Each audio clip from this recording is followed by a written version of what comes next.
Welcome. You are tuned in again to the Conversation Cabin podcast, and I'm your fearless host, Farrah. And tonight, I have a truly special episode lined up for you all. We are about to delve into the mysterious and often misunderstood world of the paranormal with our esteemed guests that have blessed me with a little bit of their time today from the Paranormal Investigation Team Barrier Beyond. I am all about having people on that are genuine in this field, and that's why I am bringing Victor and Jazmyn on. They're coming all the way from sunny Cali. Barrier Beyond is a dynamic duo. If you haven't already checked out their captivating show on YouTube, I highly recommend you do. It is a fascinating journey into the unknown that will leave you on the edge of your seat. And if that isn't enough to satiate your curiosity, they've just released their gripping documentary, Dead Follows, now available on Amazon Prime. This isn't your typical ghost hunting show. Barrier Beyond brings a refreshing authenticity to the field of paranormal investigation. What I absolutely love is their commitment to genuine exploration. They aren't interested in faking evidence for views or overproducing their content. Instead, it's just them and their tools immersing you in their surroundings as they navigate through uncharted territory. Tonight, we're going to get up close and personal with Victor and Jazmyn. We'll learn more about them as individuals, what brought them together to form Barrier Beyond, their experiences in ghost hunting, the highs, the lows, and everything in between. We'll also delve into their beliefs about the paranormal world and discuss some of their most intriguing investigations. So buckle up, listeners. It's going to be an enlightening ride into the mysterious world of the paranormal with Barrier Beyond starts now. Loftus, a family says something crashed into their backyard property enough to call 911, saying they saw creatures. The beast in Ray Road, Jeffrey Dahmer. And tomorrow, a man named Ted Bundy was going to die in Florida's electric chair. They do exist, but they don't exist. They keep telling us they don't exist, but they block every opportunity. If I wanted to kill somebody, I'd take this book and beat you to death with it, and I wouldn't feel a thing. I heard of the Mothman. Did you kill your mother? Yeah.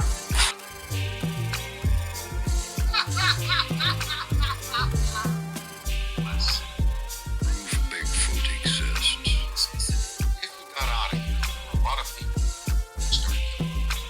Again, well, you guys are misinformed. I haven't killed anyone. No. About those 28 girls hospitalized after playing with Ouija boards at their school in Colombia. The Conversation Cabin podcast.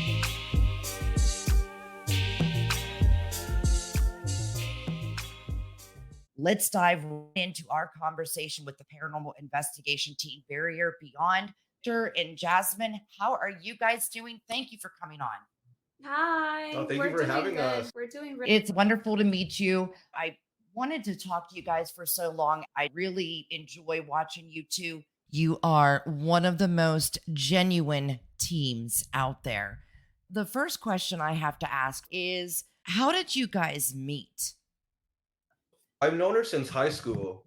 Throughout the years, we would hang out and everything, but then we went our own separate ways. She had her friends, I had my friends. And then I started ghost hunting, and she would reach out to me and be like, oh, I don't believe in it. Take me here, show me there. I took her to a hospital, an abandoned hospital that was close by. And after that, she Yeah, became a 100% believer. 100%. I've never actually, before doing what we do, I had never had any type of paranormal experience ever. So for me, it was more of, if I don't see it, I don't believe it. If I don't experience it, I don't believe it. So yeah, I would tell Victor that's not true, or You make fun of me. I was on the other side, the skeptic side. So then he took me one day to Rancho Los Amigos. I don't know if you've heard about that place, but it used to be an abandoned asylum in Downey, California. And that place was so Active as hell. active. Every single time we'd go there, it was just nonstop activity.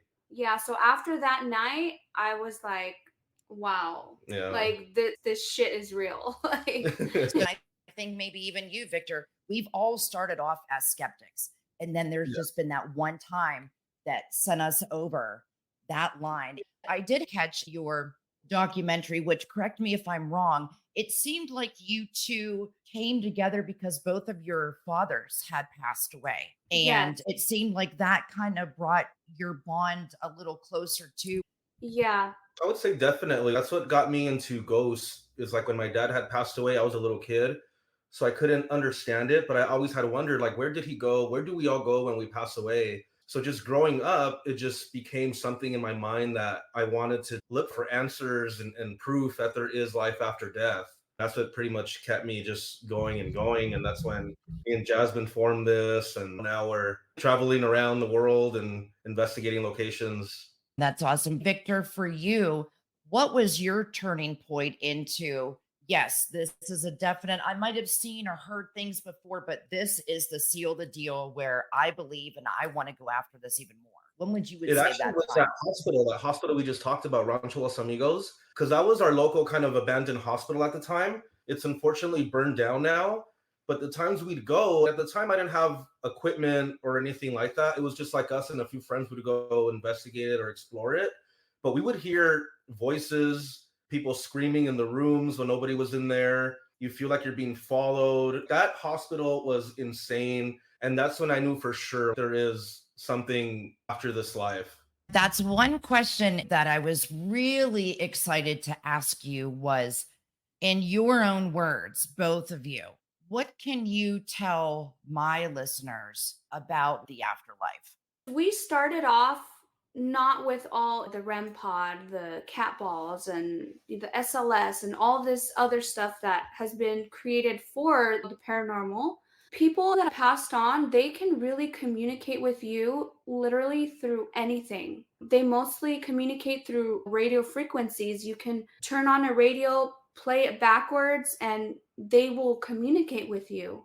If the energy is strong enough, you can communicate with someone and they can turn off a light switch or make a knock. Like physical things that don't really have to do with equipment. We've experienced so many things where we don't really use that much equipment and we get so much activity just by letting the spirit know, hey, we're here. We want to communicate with you if there's anything you want to say to us or anything like that. Do you have better communication with them without using so much tools? Do you think it's a little better? It depends, really. I It feel like, depends, yeah, yeah. sometimes we'll go to places and we won't even need equipment. We won't even need to use everything because there's been so much going on. Like the spirits are really intelligent, but there Mhm. is times when we do need like a spirit box or some sort of Right. other equipment to communicate with them. What kind of preparation do you do before you go to a place? Do you research on them? How do you pick the equipment that you do? I think we both just text each other stuff. Like if I find a location, I'll text it to her. If she finds it, she'll text it to me, and we'll be like, "Let's do it." Yeah, And we honestly, we don't have any kind of like preparation, so to say. We just, hey, we found a location. Let's make sure that it's not fenced up or something like that. And we honestly just, we go in raw. We take all of our equipment. We decide, hey, let's use this or this. If not, we honestly don't really research too much on the location. We just like to go in completely just raw.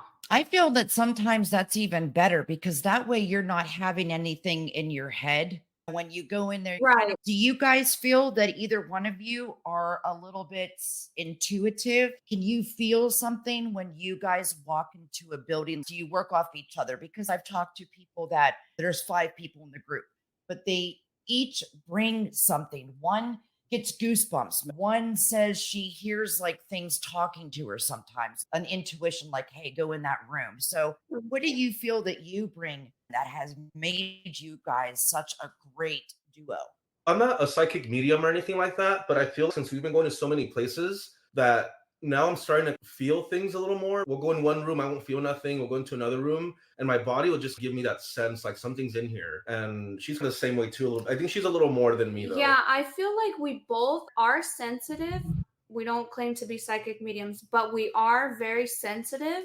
I do feel I might be a little more sensitive because I let my mind just be open. If there's spirits around, I'm open to the spirit. So I feel like we both work off each other because we're both sensitive together. Yeah, and I notice things too a lot now. Like we filmed at the camp, and I start seeing it looked like a figure from the outside of the camp, but it had no body. It was just like legs. Yeah, I remember that. Yeah, he actually has seen things and I haven't, but I get the whole body feelings or the mental and the emotional part. That's what I get the most. That is a great bond for you. You can maybe see things where then when you tell her, hey, I think I see something out of the corner, you'll be able to gauge, is it friendly? Definitely, yes. I think I remember the one investigation, Victor, where it was the first time that I don't know what the name is. It's that church that you went with Jade and when she had her cameraman, Jim, still. Yeah, the demonic. And that's crazy because that was the first time we had met. We knew Jade, but that was the first time we had met the cameraman at the time. And then for him to get scratched and everything, that was the first time I had ever experienced anybody getting scratched. Yeah.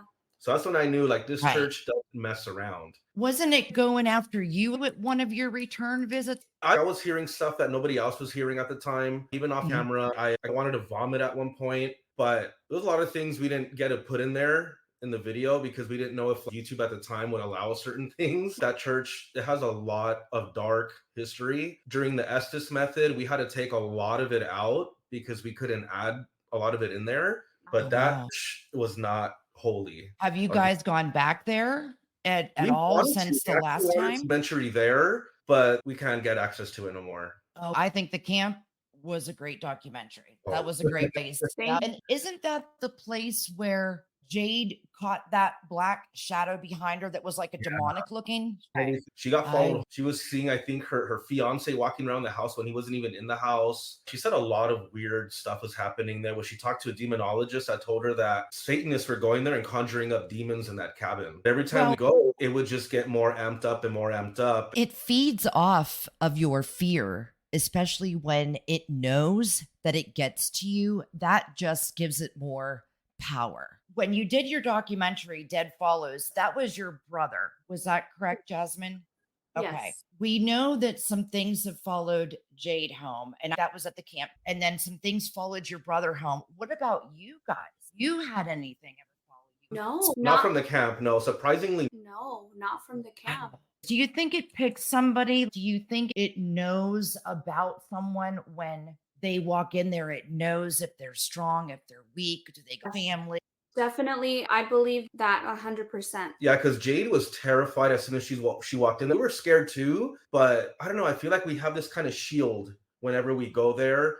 And Jade was really tired. So was her brother. And he didn't even step foot in the camp. But somehow he got followed home and he's being tormented at his house with his family. But for some reason, we didn't get followed home. What has happened since you guys did that documentary? Is your brother still having some negative effects in this house? Is his kid still seeing that tall man? They do have still activity. It's not as bad as it was before. They do hear the footsteps when no one's there, knockings on the wall, doors closing. It's just... His house is nuts. Some of the sounds that came out of that, I watched it 2 times. It was that good. Thanks so much. But, you're more than welcome. Another place that I'm going to be doing a full episode on is the Omen House that I know you have gone. That is just a phenomenal place. So I couldn't wait to ask you about your time there. Give my listeners, I'll let you tell them what the Omen House is and where is it. David Omen is a really awesome guy, but when you walk into his house, you feel like you walk into a different dimension. His house has a very heavy feeling to where you feel you're going to pass out as soon as you're in his house.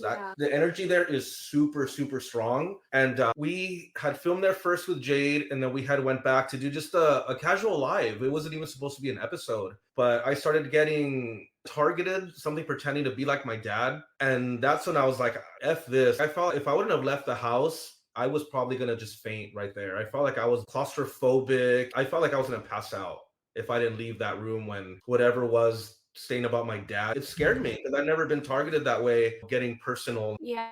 And the What Omen about you, house, Jazmyn? I feel because there are so many spirits in that house, everyone is just all over the place because at some points it does feel like there's like a party going Yeah. on. There's just so many Like there's just a spirits. crowd in there of people. Yeah, and for your listeners who don't know what the Omen House is, the Sharon Tate murders happened 2 doors down. So it's on Cielo Drive. Everybody is infatuated with that case. I think I remember when Ghost Adventures did that place and they had taken a picture of what almost looked like a baby orb in an orb, like resembling Sharon Tate and her unborn child that she didn't get Yeah. to see. And I think that has always struck me with that house. Another crazy thing is that dirt downstairs. It's Oh, yeah. like an ancient Indians, right? Do you think accentuate that too? Definitely, Yeah. 100%, yes. Can you feel something is a little stronger when it's more ancient?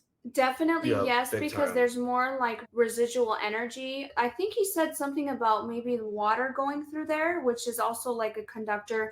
So I think that his house is very charged up. Another place that I thought you were targeted at, and I might be wrong, didn't Jade take you to that witch house place that she took you guys to? She took us to this witch cabin up in Crestline, right? I don't know what was up with this witch, but she did not like it. Is talking about how I started seeing things when we had walked in there. Yep. We're scoping out the house, and I looked towards the door, and I swore I saw a lady standing there and just looking at me, and she looked mad, and her hair was just black and just straight down, and I saw her for a split second. But after that, witch was after me the entire time. She was mimicking me. She was making me nauseous. She was making me feel like, I think at one point my chest felt like it was caving in. I've never been messed with that either. That was scary. And I don't know how. You could feel the tension in the air. You didn't even want to stay downstairs by yourself No. at that one point. You could even see it in your face. Even the next day Yeah. when I had left the cabin, she was calling out my name on the spirit box. Yeah. Oh, wow. Yeah, I was like, I don't know how they convinced me to go back, but a lot of people keep asking us to go back there, especially me. And I'm like, I don't know. I feel that you two are so genuine. So does everybody else. So even though they don't want to, quote, put you in harm's way per se, they know that when you're saying you're being affected, that it's true. But at least they know when you guys feel something positive or demonic, it's real. I also like that you go out into the woods. The one that I just watched of you like a week ago, where there was a bunch of spiders everywhere. Oh, Satan's castle. Oh, Devil's Gate. Devil's Gate. Yes. Insane. I was more scared because I thought there was actual people down there walking up because we were Yeah. hearing people scream. And at one point, I was hearing it too. we had ducked down because I'm like, someone's coming up, and we didn't have any weapons or anything on us. We just had the cameras to hit somebody with, but nobody came up. Nobody at all. There was no around us. We were hearing all this stuff and nothing to show what was causing it. Yeah. I know you carry bear spray sometimes. Have you ever thought about bringing like a taser or a gun, just because some of these places that you go, there was murders that might have happened in this area. It's scary going out in the middle of nowhere and then you hear screaming. I'm surprised you don't have a gun with you. I'm surprised we don't, but we don't really think we're going somewhere. A lot of people do tell us to take weapons. At the time, we're just so excited, and in the moment of just being in that place. Mhm. I remember we finished an investigation. We're like, wow, we didn't bring a weapon. I know. Oh, we're alive. That's great. Jazmyn, you have a bunch of haunted dolls, correct? Yes. Tell me a little bit about those. How long have you been collecting them? What got you to start collecting? The first doll that I got was a clown. I am very obsessed with clowns. I was looking through this lady's stuff and I saw the clown, and then I noticed it said haunted doll, and I read a little bit about him. She basically described it was a child and he's very harmless. And not only because it was a clown, but because it was a child, I felt nobody wants him. I want to take him. Yeah, I took him and she told me a lot about him. That was my first haunted doll. And when you bring in a haunted artifact, you have to treat it as if it was real. This is your home. You can do whatever you want. You have to also set boundaries. He would hide things from you or play little pranks on you, which he did. Just setting boundaries for whatever doll you bring in, making them feel like they're a part of your family. So I do that. I talk to them. I greet them, I say goodnight. I think because I'm naturally a nurturing person, it draws me to these dolls because the second doll I had was a bear and he was said to have been demonic. Was that the bear that you brought to the church? Yes, yes. Okay, I know which one you're talking about Okay, now. so he had a bound on his whole body. And funny thing is, I didn't even notice it was the shape of a star, the bind that he had. I didn't get the bear for a little while because I was like, no, should I get him? Should I not? He's demonic and I didn't want him messing with my other doll. And I don't know, for some reason, something just told me, just get the bear. So I got the bear, and yeah, nothing really happened at my house that was in the description because the bear had been given up a bunch of times. Like he was adopted and given back. I welcomed him. I introduced him to my other doll. Jasper is the clown. And yeah, I didn't really experience anything demonic or evil. So then we decided, why don't we cut the binds? Inside the church. Yeah. And then look what happened. I don't know if you followed me a while on Instagram, but the bear is nowhere to be found. He's gone. No. Yeah. Vanished. Him and the bucket he came in. When was was after the we- last time that you saw him? Over a year ago. So after we unbound him from the church and I brought him Yeah. home, it was about 2 months. Not that I didn't pay attention, but it was 2 months because I was moving at the time. So I really didn't pay attention to him. And so when I'm moving all my things from my house, I'm like, wait, where's Brahm? The bear's name is Brahm. His bucket's gone and he's gone. And they all had their own spots in the house. He was gone, vanished. And no one took him? I live by myself with my daughter. And I even asked her, hey, do you know where Brahms is? And she's no. And we moved completely and nowhere. And he's a huge bear with that huge bucket. You'd find him easily somewhere. But I haven't checked my house. I checked everywhere just to make sure, but gone. I don't have any haunted dolls yet. I look at it like a Chucky. Is it going to start running around somebody's house? Is it hurting somebody? You treated it like for what it was, a person. You're in my home now. You're safe. Care about you.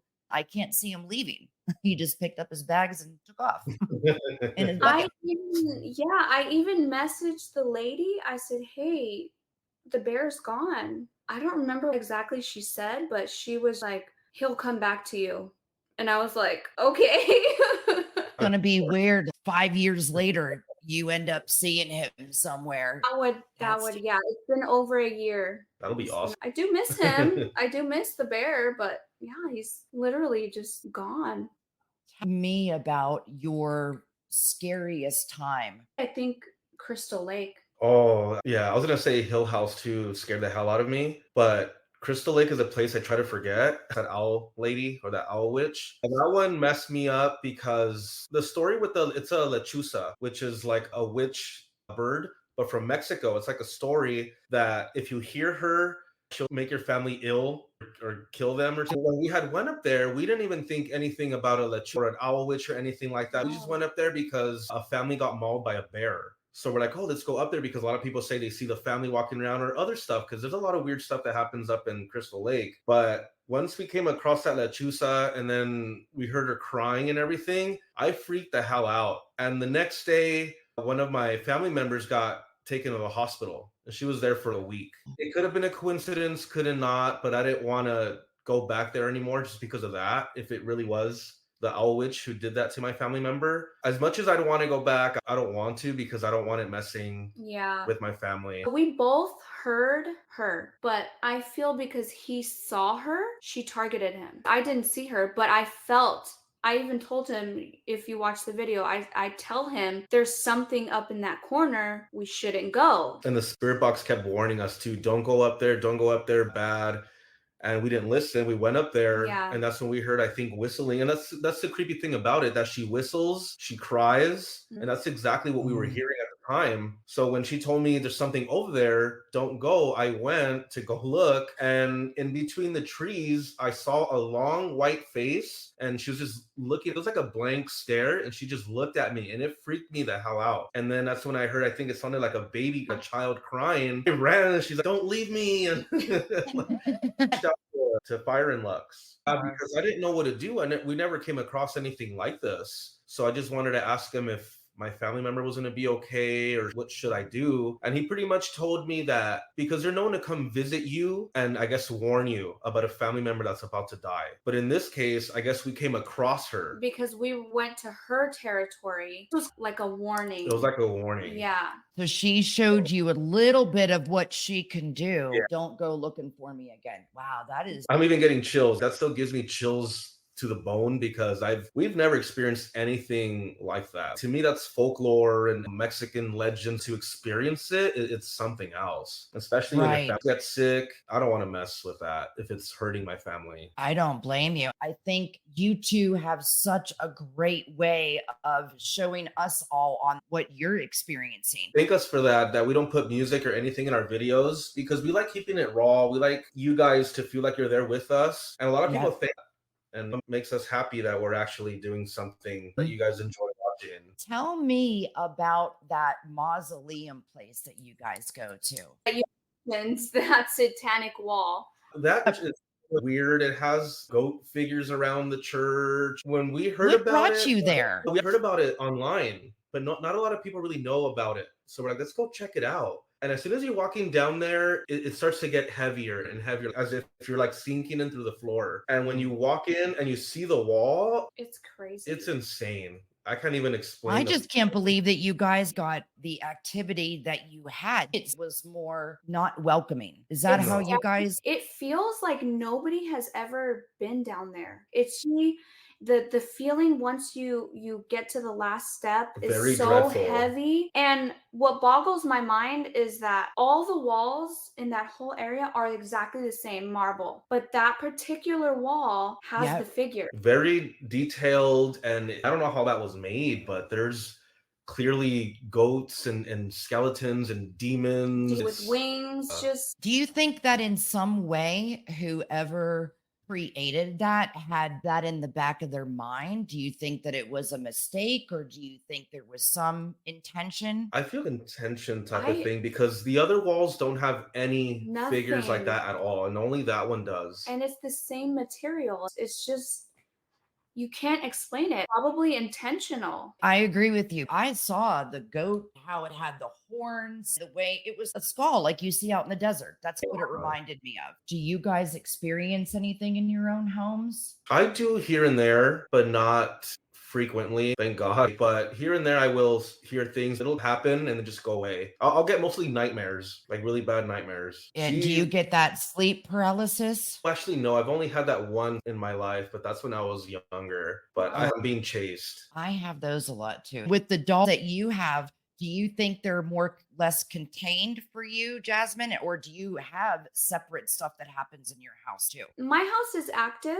but it's not anything like alarming. It doesn't scare me or my daughter. We know it's the children because we hear them running around, or they'll hide certain things of ours. And it's, oh, Jasper did that, or Denny, because they're like little mischievous kids. Just letting you know that they're there. Yeah, my house is active, but it's nothing malevolent. I already know what's there. But if you saw the puppet episode, yeah, that guy gave me sleep paralysis bad. He gave me nightmares too. He reminds me of that movie Puppet Master. He seemed mischievous just looking at him. The one thing that Victor and Jazmyn had proved to me, I don't know if any of you have ever thought that your car could be haunted or that a figure could be out in front of your car in a cemetery. You guys freaked me out when you were doing the one with I think it was, you stopped me going in, had the REM pod in the back seat. Ortega Highway. We got That one we didn't really expect. What did you feel about that though? That you proved somebody can get in your fucking car and drive with you and then get out and hitch a ride. What were you thinking? I was creeped out. I heard a breath when I turned back there when the REM pod was going off. Yep. And I heard a full-on breath and I was like, what? Like someone's back there. Someone's in the back seat. Yeah, And, that was you know, terrifying. I saw there was like an orb that came between you and the seat, and you could see it. yeah. You could tell there was something in your car. And then when you did not the, what is it? It's not a Prius. What is it? The car that you went through the set. Yeah. What did you think about that? Honestly, that was really crazy for me because if you watch, you'll hear me like freaking out. I'm sorry, guys, I'm freaking out. It's something you really have to experience. You know, there's literally no one there. This car detects people, it has sensors, is detecting these spirits walking. Yeah, it was like a cool experience, but The one at night was scary. We went at Crazy. nighttime and it walked up towards the back. That one freaked me out. And it knocked. Didn't it knock on your door?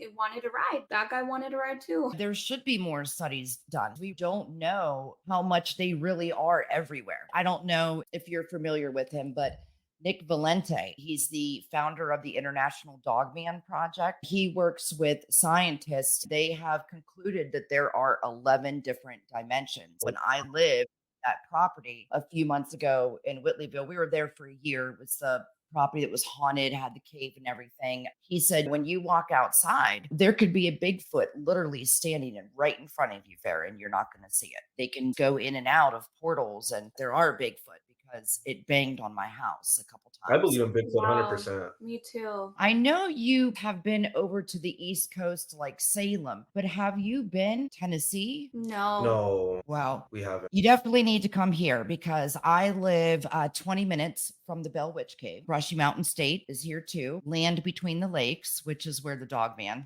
There is a family that was said to be killed. I did a story on it. A family that was killed in the 80s from a dogman. It was covered up by the local government. So a lot of us are trying to get together. This past June, when I still lived at that property, I had a big research team. We went out, searched for Bigfoot cryptids, and there was rake skinwalkers in my cave. I would go in there by myself, investigate, and 3 different mediums watched my videos that I had made. And they were from 3 different parts in the US. And each one of them said they saw a skinwalker when I had shown my flashlight into this cave and saw them. I guess they wanted to use me to let them out because they were banished there thousands of years ago from a shaman. I've had dealt with that kind of ancient. Have you guys ever dealt with skinwalker? I know where you all live, California, Nevada, there's a lot of talk. No, I we don't have. really think right now, but I don't think we have. Like, You guys should go to that Truckee River murder house that's out there in Truckee, California. you actually been talking about going there. The Truckee murders. Yeah, that's on our list actually. That's a great place. I've watched Patrick from the Haunted Side go there a lot. There was some skinwalker activity out there and just craziness. But if you ever want to come out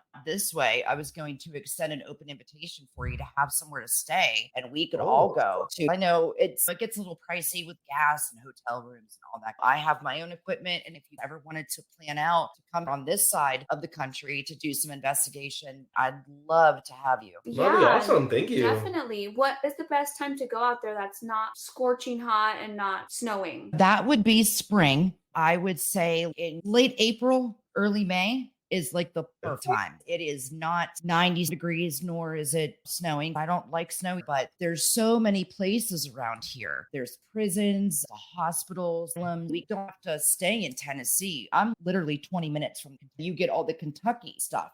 I think it would be awesome. I think we'll set something up for the springtime. Where do you see yourself in 2-3 years going with this? Where do you want to take Barrier Beyond? Continue what we're doing and showing you proof as much as evidence as we can get to show that there is life out. 2-3 years from now, we want to expand and probably do out of country invest. Definitely, that's on our list as well. So many places over the pond. I like the Scottish, Irish I would love to. fire caves where you get that ancient, like the ancient Ram Inn. Those are the places that I love. That history, you can go in these castles. Vlad the Impaler is one of my favorite stories to ever. He's mine listen too. to. He impaled 40,000 Turks. It was barbaric back then. I've watched Transylvania, the castle where he was held prisoner, and Vlad came over the spirit box, and it was just crazy. If you guys could get over there too, I'll work with you guys to get donations to get you over there or whatever you need help with.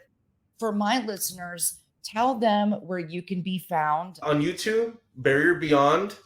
We also have Barrier Beyond Official on Instagram. That's where we have the merch and the YouTube link right there. We always use the Instagram Beyond Official. I had just added you. I would love to Show again. Oh, I would love to have you. I was looking for an investigation team to do something different, trying to see about doing a podcast live when you are out there investigating. Not only are you doing for your channel, but you could also be on my podcast doing a live investigation, and I'm there with you in audio spirit. I have walkie talkies that they can hear my voice, or I can ask you guys to ask a question. If it's something that you would be apt to hearing more about and coming together to see what we could do to get that to happen, that would be like a first. I don't know any podcasts that have a live investigations. Yeah.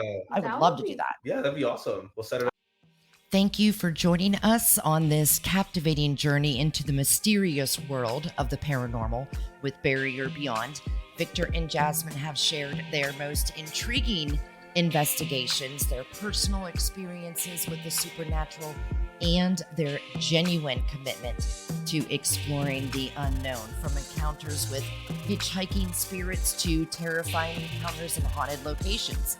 Barrier Beyond takes you on an immersive and authentic exploration of the paranormal. Join us again for some spine-tingling adventures and groundbreaking discoveries. Until then, keep your eyes open and your senses alert, because the world of the unexplained is always right around the corner. And don't forget to check out our new Cabin Chronicles blog. It's very easy to get to. It's just cabinchronicles.blog. Until next time, cabin crew, explore your dream.